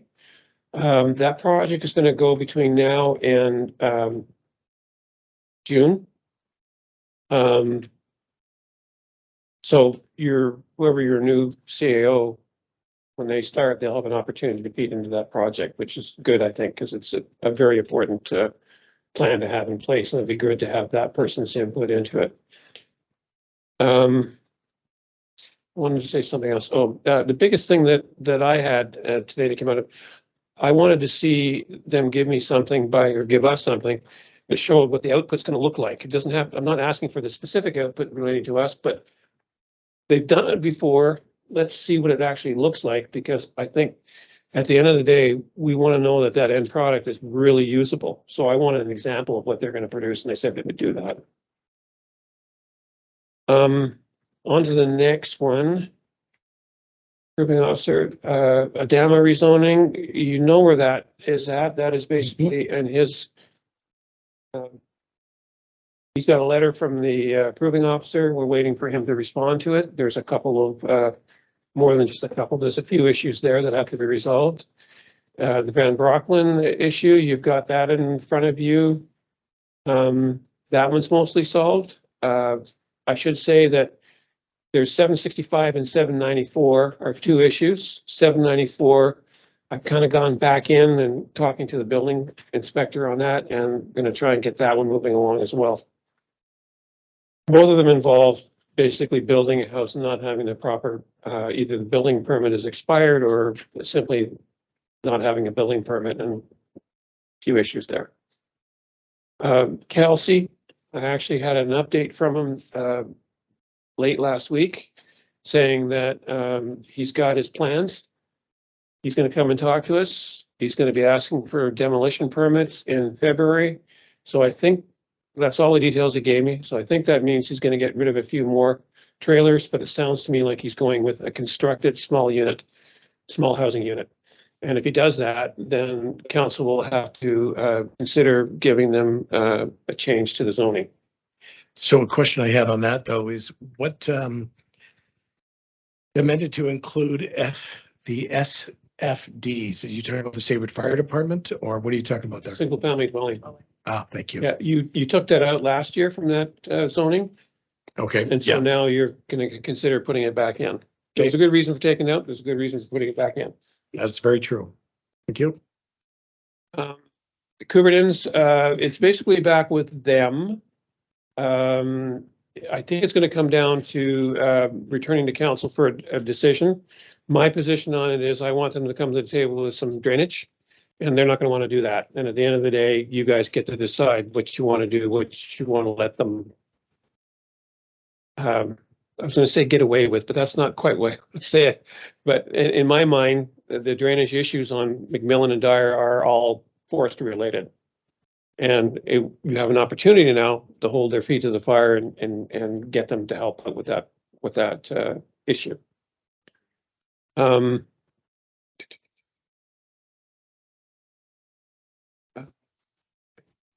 think there's nothing else on that page unless you've got something that's tourism. Yeah, I should probably say something about that. You had an agreement, when I say you, the previous councils, that after several years of working various means of handling tourism, Council of the Day decided to have a contract with Sayward Community Futures, and we will work closely with them in promoting tourism. At the same time, we gave them a grant, and that grant was supposed to be accounted for every year at the end of every year. COVID threw out the window. They continued to get funds in 2020 and 2021. The funds have since been redirected to the KFN Guardian Watchman Program. 2022s. 2022. We have to get back to, and I've already talked to Ken about this, about getting some accountability on the 2020 and 2021 funds so you know where they're expended. He's told me that they have that. They haven't expended all the money, so there's a little bit left. Well, that's what I'm told. So you'll get an accounting for that. And then at the end of the day, the question then becomes is how you want to handle the tourism component. Do you want to look at going back the way it was, or do you want to try something new? That's something for, I think, discussions later. Yeah, with the new CAO. Okay. Sure. Oh, Lee. So, just to clarify, the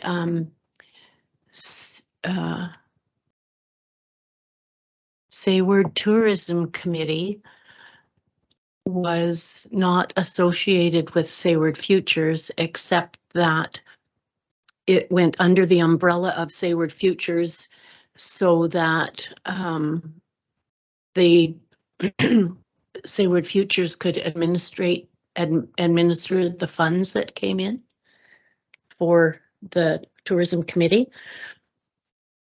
And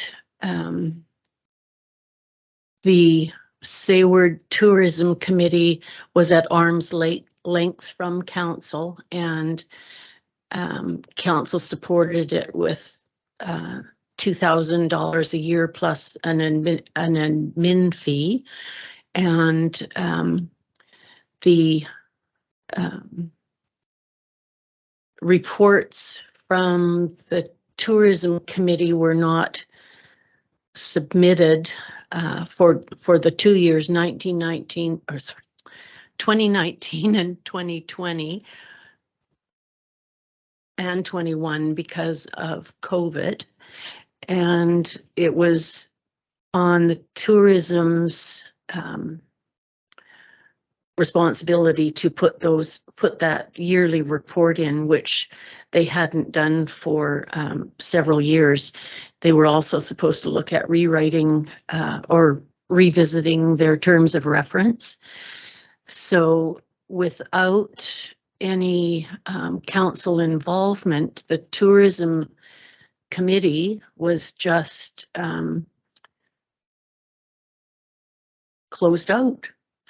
And there was no input from council or anything. So I would suggest that we move this discussion to a further meeting about tourism and decide whether it comes back under an arm's length committee and have Sayward Futures be the administrator, because apparently now Sayward Futures has taken over the Sayward Tourism Committee and merged the funds from the committee into the Sayward Futures general funds. So we'll need to get clarification from Sayward Futures on what's going on. Okay. Have to have another meet.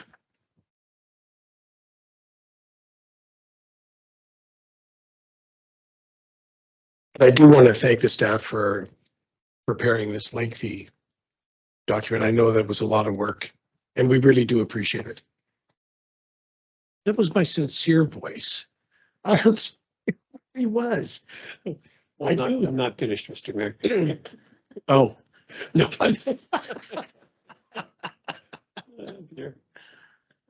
Okay, so if I may, I'll try and be quicker. I'm on the page that starts with the budget variance, but I'm only want to talk about unless you want to talk about other things. the Kelsey Center, we are taking stats. They unfortunately, some of the historical ones, we're still trying to locate them. But we're starting stats. We've done it for the last 3 months and they're proving to be quite interesting and we'll get them, what we've got to you in budget discussions in January.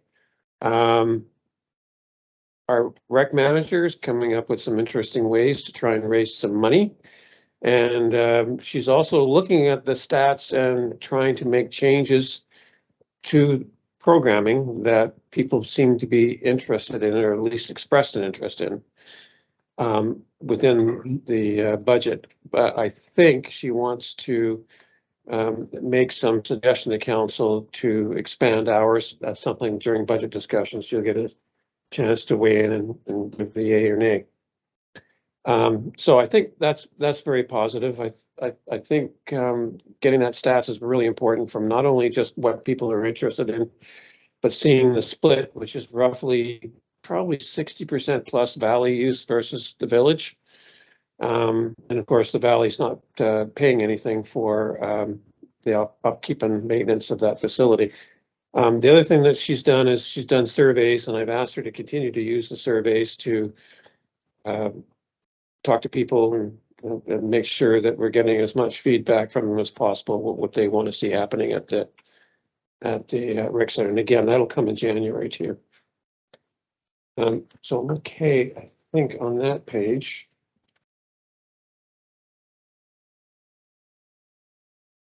Right.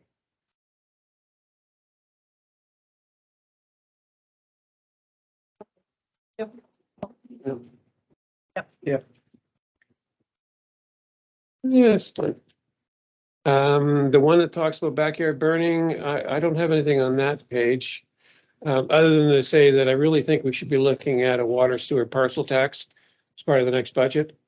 I think that's on 2 levels, as I mentioned to you before, to be able to hit those properties, say that, get the properties that are accruing the benefit to having water sewer lines running in front of their house, and there is an accrued benefit there, having them pay something into water where currently they're paying nothing. And having that money used for a capital project, but also maybe the underpinning of a reserve contribution every year. Something that it'll come in budget time. Sorry, can we back up a little bit? In terms of fees, charges by law, is our ticketing book completed? It is?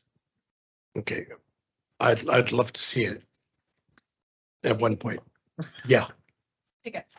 Yes. Yeah. You're But saying we you want write a on a ticket. bylaw infraction. I would love a ticket. No, thank you. I'd like to see the book. And was it given to the RCMP? Yes. Beautiful. Sorry, didn't have an update, didn't know. Okay. Thank you. Hey, I'm on to where it's fire services. You've got a report on that, so I think I can leave that for now. I note in here, Nature Trust, the bridges have all been installed and the work on the trails are complete. Comox First Nation, I think we probably talked about that enough. Western Forest Products, I'm thinking there's more issues there that are outstanding, but I've mentioned this business of the water usage, and I think that's another thing that should be discussed at budget time, is to increase the percentage coming from the sort. But it also has to be discussed during our noise nuisance bylaw.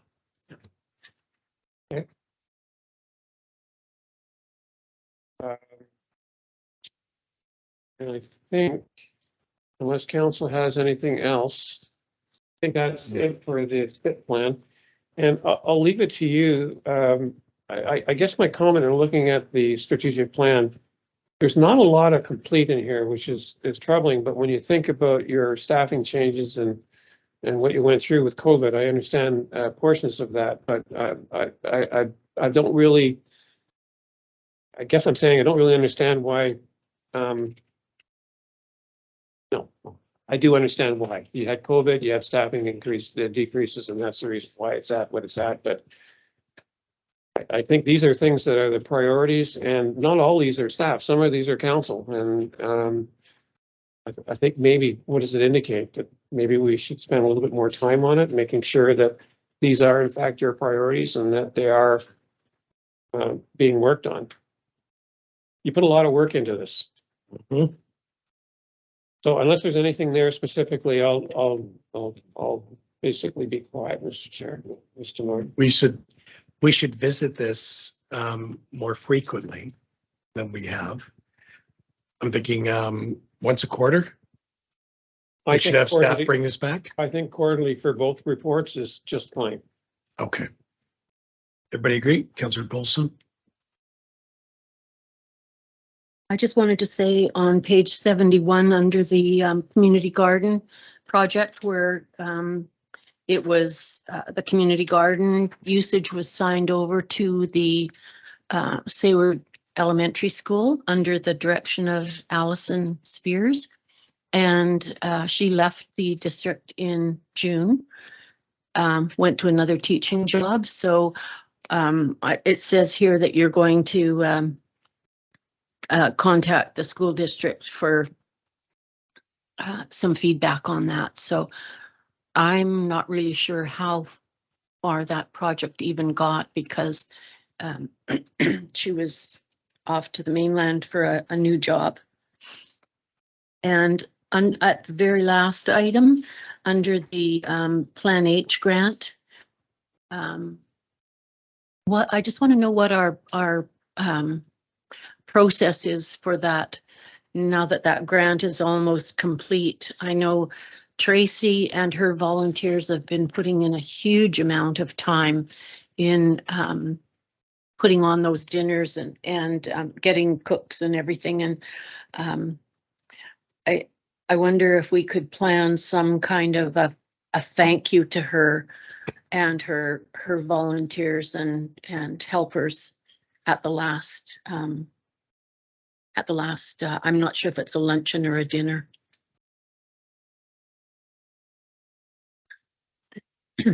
But they've done a tremendous job. What did you have in mind? Just some sort of recognition for, like, thank you. Just Okay. Oh, sorry, I was under the impression you're thinking like a gift or. oh no, just like a thank you card or a thank you note or. Yeah, that'd be Yeah, that'd nice. be a good idea. A coffee and a cake, dessert for the last dinner. Smoking a pancake? Yeah, that might be an idea. Different movie. What's the next line? Yeah. Okay. Then that's the seniors dinner, correct? Mhm. And when's their last one? Do you know? January, I think, isn't it? January? Okay, so in the first January meeting, we can bring that back and. Nope. So we have a motion that a thank you goes out to the individuals responsible for the seniors dinner with a thank you, whichever form that may take. Do you have a motion, please? I'll move that. Second, I'll second that. discussion. All in favor? Opposed? And motion is carried. Thank you. Okay. Now, we did the council receives the strategic plan. We did that, correct? Okay, thank you. So grant application tourism 2023 to provide it at the meeting. Details are in progress. CAO.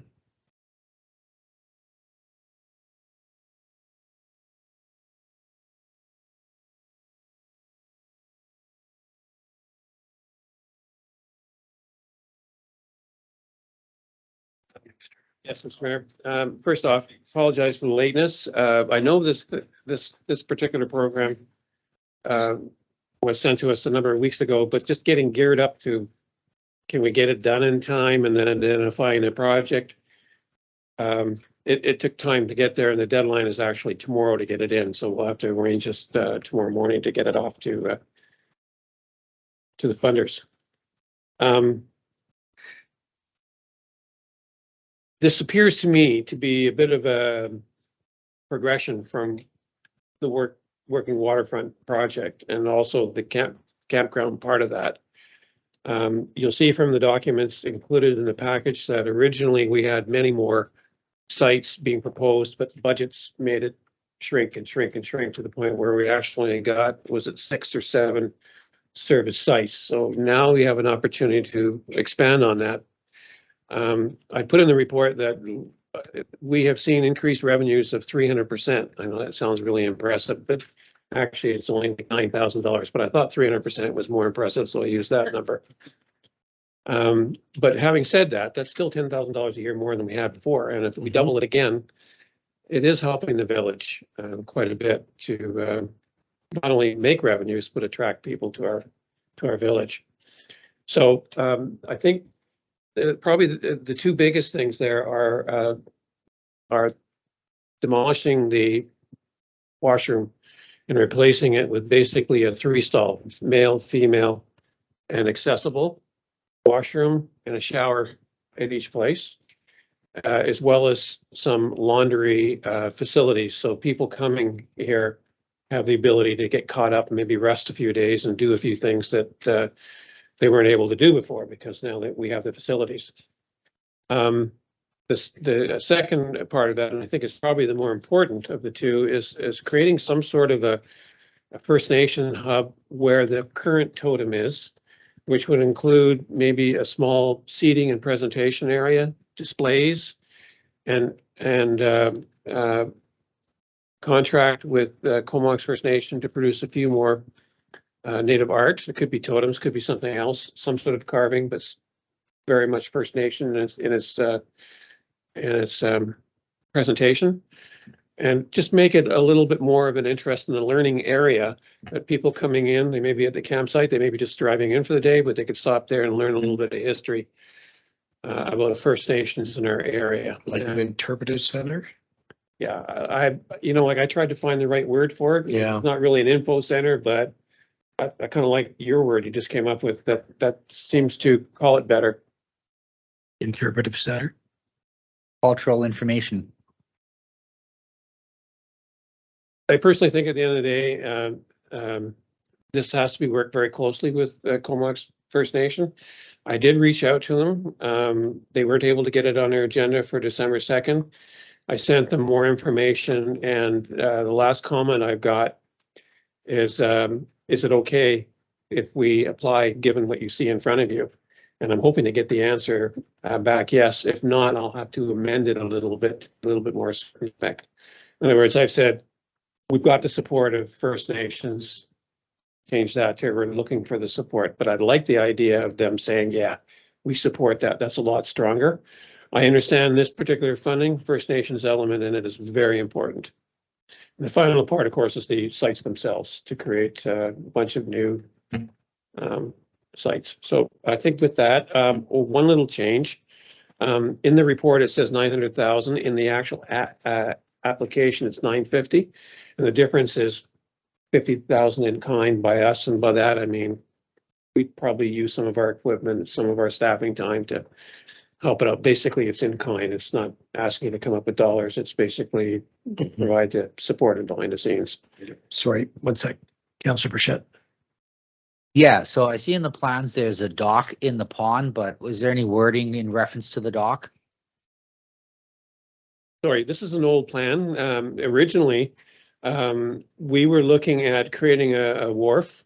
And I know the previous mayor had visions of having motorboat regattas, model boats and getting back to swimming, which meant a large amount of dredging. We did a lot of work on figuring out what the issue was with the pond.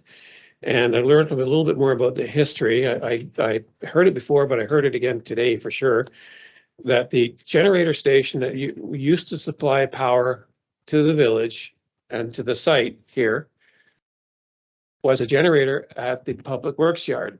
And it was fed from the Newcastle Creek, which was diverted for that purpose. That tells you why you could swim in that pond, because it had constant refresh water flowing into it and out of it. Whereas now it's basically an in and out flush from the ocean, and the water's a lot more stagnant, and therefore you get that algae. we tried to figure out ways of fixing that, but really because there's not enough fresh water in there, because the temperature gets too high, you would always be fighting the algae. That was from the biologist 5 years ago. So when I looked at this, and then the actual dredging itself would be very expensive and very subject to DFO regulations because it is fish bearing. So that's basically, that's why the dock was in there. It was to What about a provide fountain? another element. What about a fountain? We tried putting in a aerator. It plugged. So because there's so much junk in there that we couldn't keep it clear, we couldn't keep it running. Councillor Bichette? What about a modified small dock for people that, like myself, have remote control boats? That would be perfect for that. Like not a swimming dock at depth, but just a place to even go out 10 feet to put your boat in, your sailboat, your little model tugboat or something like that. Or like a modified viewing station? Like a viewing dock? Size of this table, just to get out, so you have a depth of a few feet to put your model boat in, or kids want to walk out there. Yeah, I think that's a good idea if we can make it the size of an Explorer. Launching us. I can have a place to park. Just kidding. But yes. We'll put up a memory plaque for you. Yeah, memory of. No, I agree. Councillor Gilkin? I'm gonna ask a stupid question here. What are these circles in the campsites here? Trees. Thank you. There's no stupid question. That would make a lot of sense. No, just ask. Sorry,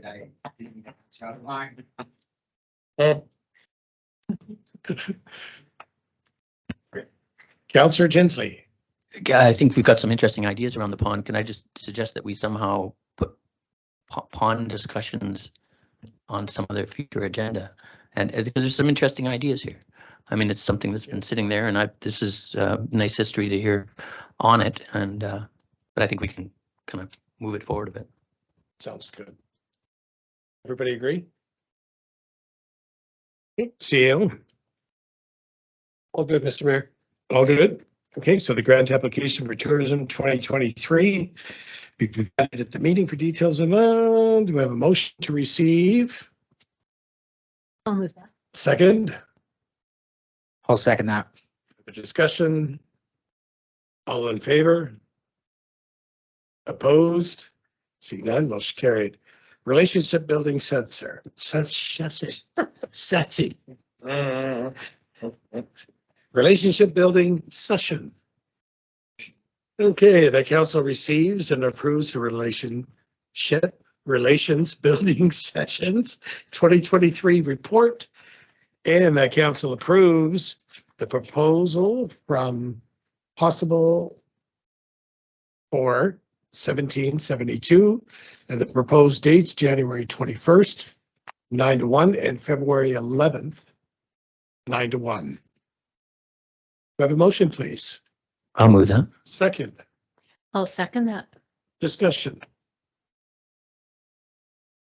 All in favor? Opposed? See none, motion is carried. Mr. Mayor. Yes, sir. You've got the project outline on the second page. If you see anything there or don't see something there you'd like to see, now's your opportunity to add it if you wish to. Are But we've seen the program being concept layout? Yes. If you're happy with that, then great. If you want to see something else added, now's the time.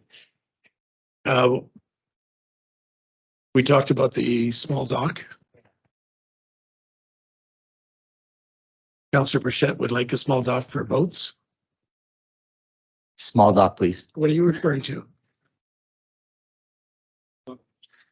You're trying to get me to say it wrong. Relationship building session. There you go. Nailed it. You weren't supposed to nail that. I don't have any problem with those dates. I don't think anybody had a problem with the dates due to we had full participation.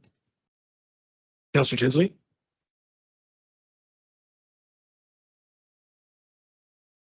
I think the CAO is referring to like if there's any other program objectives, or is that correct? That we're looking at? Yeah, anything else? Like we've got the points here. I think they're excellent points that would be covered during the sessions. But if there's anything else we want to add to that. Lunch. Lunch, it's from 9 to 1. Snacks, I guess. Yeah, because some of us. Yeah, snacks would be. Thank you. Brownies are good, you know. Pizza. No, brownies are better than, I knew you. Thank you. Steak, eggs. Okay. Any other comments on? Excuse me. Everything else is good? Okay. Fire service agreement, SRD report. The council receives and discusses the fire service agreement report, and the council approves the extension and authorizes the mayor and the CO to sign an extension agreement. Do we have a motion, please? I'll move that. Second, I'll second that. discussion, CAO. I guess just,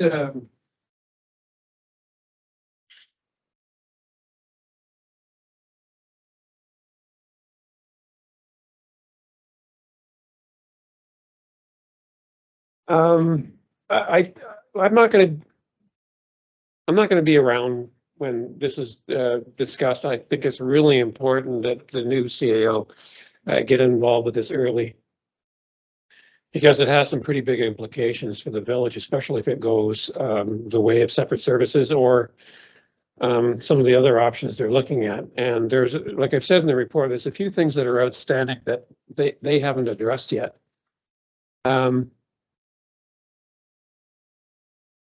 I want to just mention under point number 4, it wasn't very clear. The 2019 suggest valley responses. Actually, I meant to say village responses comprised of 37%. And that's actually the 5-year average from 2019 to 2020. I looked at that when I looked at it again, read it. I said, well, that's not right. And then yes, I put the wrong thing in there. It should read village is 37, which means that 63% is out in the valley, which means that the 60-40 thing, which has basically been set in stone and can vary from year to year, for these particular 5 years, they're getting the share of the calls. Now, that's just a share of the calls. When you think of a call that originates from here and goes out to the valley, when you look at what the time each one of those calls takes, that means that they're getting 63% of the calls. Not only that, the amount of time used to respond to those calls is far more than what the time is to respond to a call in Sayward. So in terms of total time usage, it's a lot more than 63-37. And I think those are the sorts of things that we have to basically bring to the table when this is discussed at the SRD board, and certainly with the area director. And of course, one of my comments is that this goes hand in hand with the other things you've already looked at, which is the Kelsey Center and the health center. That the majority of the users are valley users, and yet the village is shouldering. Yeah, I, for me personally, I think we should separate, deal with, the fire, and then we can look at dealing with the Kelsey Center or the rec after. But I don't think we should be grouping those two in together at all. I think we should stick strictly, if we're talking about fires, stay on fire. The only comment I'll make about that is, if the poker's hot and you've got an issue as in fire, sorry. I'm here all week. I didn't mean to do that. I really didn't. Would it not be also good to lump in all those other same arguments while that poker is hot? And so that when you're talking about sharing of services, damn it, it's not just fire, it's all the other things too. And maybe collectively they have more weight than singly. I don't know. That's for you guys to decide.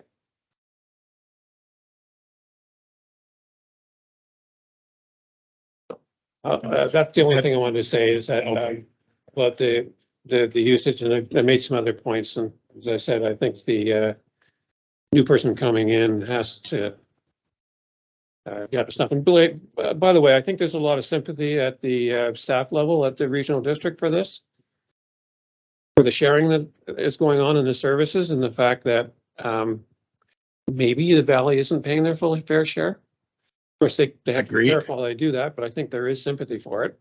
And there are ways politically of pushing that along. There's only one director in that particular service. There's only one director in the service for the recreation service in the valley. That means the board as a whole votes for it. The board as a whole makes the decision. And I think the board as a whole, I'm guessing, a lot of them have a lot of sympathy for this sort of thing because they go through the exact same thing in Camel River with some of the electoral areas not paying their fair share. Anyway, there, I harp too much. Hey, so all in favor? Opposed? None? Carried. Kelsey Center Operations. Sorry.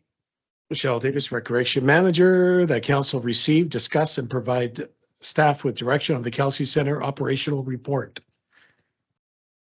Sorry, Mr. Mayor, if I may. Did you approve the extension of the agreement? Receive it. Council, you're okay with the agreement to extend from 3 months? There's a motion. The council approves the extension. Yes, I did that. Yes. That's okay. I apologize. I actually got one. Make sure everybody knows. So how? For this modification agreement. Oh, For this modification agreement, how does it work when SRD signs it, the chair signs it, and then the Village of Sayward Mayor signs it. mayor signs it? How? That means I agree with myself. No. Yes. There could be a conflict I may have with that. No, that's something that likely will happen is the wording's going to have to be changed and the co-chair would probably have to sign. Yeah, I just wondered about that because it did. So did I. Yeah, no. I agree because, yeah. Okay, so Kelsey Center Operations, council receive, discuss, and provide staff with direction on the Kelsey Center operational report. Do I have a motion, please? I'll move that. Second? I'll second that. No discussion. There's going to be the reports that she's doing or the studies she's doing and everything else she's going to bring back to us in January, correct? So right now, we're not actually giving a lot of input on the operational report. Yeah, this was to just, I promised council a report for December and just to let you know that So we are looking at things and Yeah. we're going to bring back something during budget time, a little bit more in depth and okay, thank you. That's what I thought. All in favor? Opposed? Being none, carried. Van Brocklin Land Exchange Agreement and Road Closure Bylaw. Everybody read through all of that, correct? Know where we stand? So recommended resolution, the council received the Van Brocklin Land Exchange Agreement for the road closure and bylaw report, and that council approves the advertising of the bylaw for the village website in the monthly newsletter. Do I have a motion, please? I'll move that. Second, I'll second that. discussion. All in favor? Opposed? None? Carried.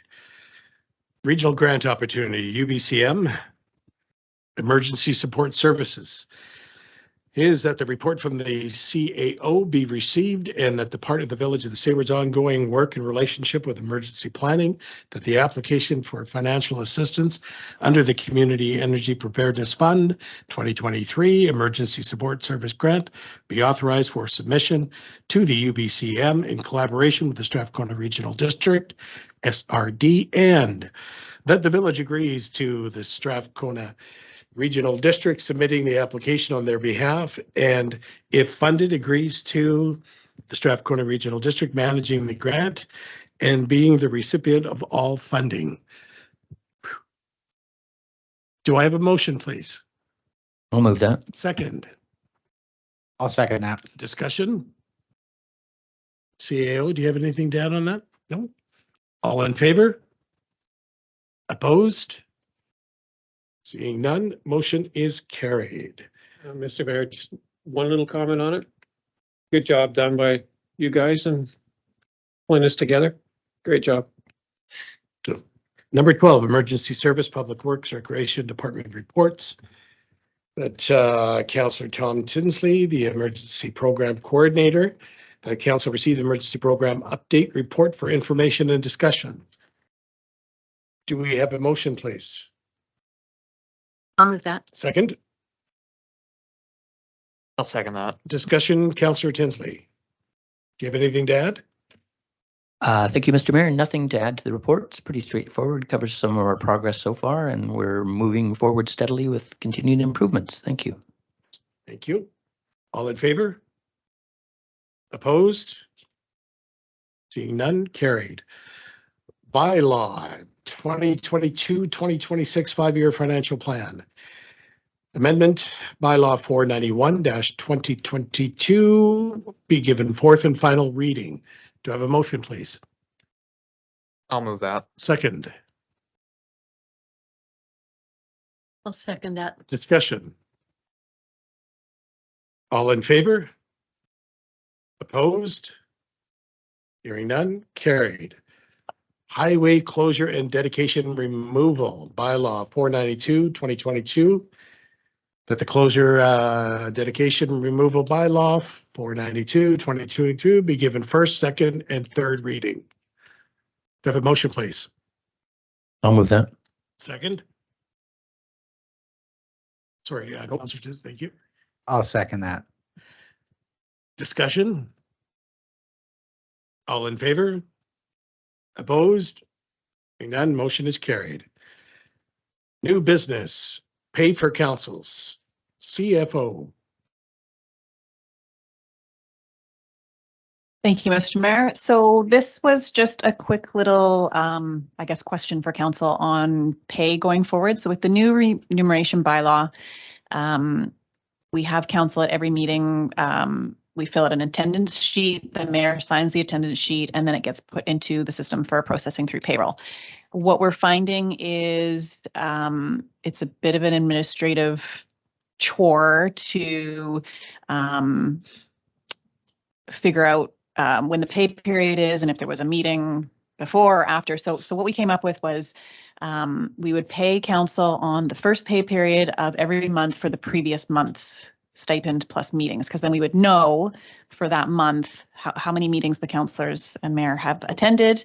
It's really clean. It works for us. However, just because it's an administrative issue for us doesn't mean that we want it to be a hindrance to council. So I wanted council to discuss that tonight. We can change it so that it's every 2 weeks.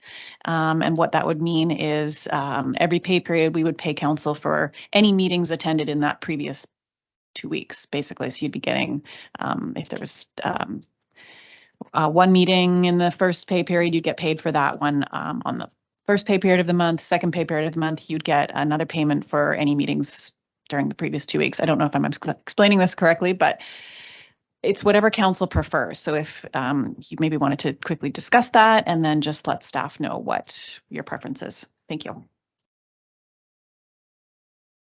Councillor Bichette? What is that? Whatever is easiest for you is fine with me. Councillor Gilkin? That's the same with me. That's what I was gonna say, yes. Yeah, I think as long as we have a heads up and we know what's going on, so there's no surprises. So you'll give us a list on when those periods are? Yes. Okay, thank you. Councillor Olson? Are we all agreeing on the once a month payment? Is that, okay, so I just got confused when you said the pay periods. So- Yeah, but you get paid the first pay period of the following month. Mhm. So Yeah. when does that fall? Oh, okay, thank you. Thank you. Okay, and question period, for the purpose of question period is to enable citizens to ask questions of council on issues that are important to the citizen asking the question. Speakers are asked to limit their questions to one each, and if time permits, check, see my mic was on. If time permits, after everyone has had the opportunity to ask a question, speaker may ask a second question. Citizens may be asked to state their name or will be asked to state their name and address. Do we have anybody online? Anybody in person would like to speak? No? Okay. Excuse me, so I need a recommended resolution that in accordance with section 92 of the community charter, this council meeting will be closed to the public at the time in order council may give consideration to matters in accordance with the following sections of the community charter: 90-1 labor relations, employee relations, 90-1I, the receiving the advice is subject to solicitor client privilege, including communication necessary for that purpose. Do I have a motion, please? I'll move that. Second, Second that. discussion. All in favor? Opposed? Hearing none. This meeting is adjourned.